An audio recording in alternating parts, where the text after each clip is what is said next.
dudak, kalem kaşlı, eteği belinde, gül de takmış, gül de takmış. Al dudaklar, mor sümbüller, öyle de güzel, ince de belli, ince de belli. Yar beline, beline sarılamam, ah geceden duramam, ah öteden beriden bakış atma, yerimde duramam.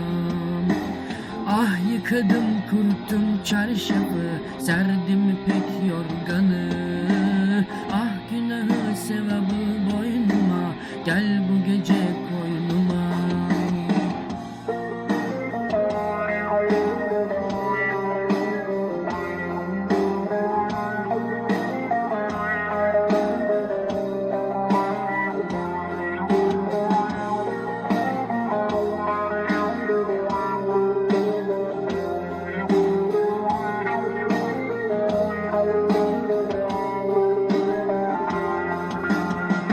Dedim ona, ey güzel, böyle mi geçer bu geceler, bu geceler?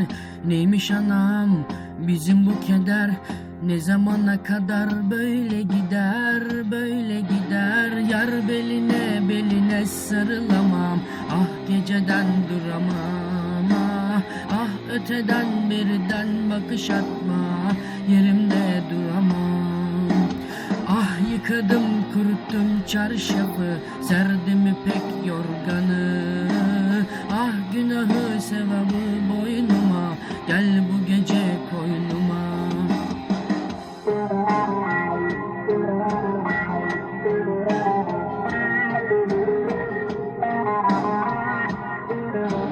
Yar beline, beline sarılamam, ah geceden duramam, ah öteden beriden bakış atma, yerimde duramam. Ah yıkadım kuruttum çarşafı, serdim ipek yorganı.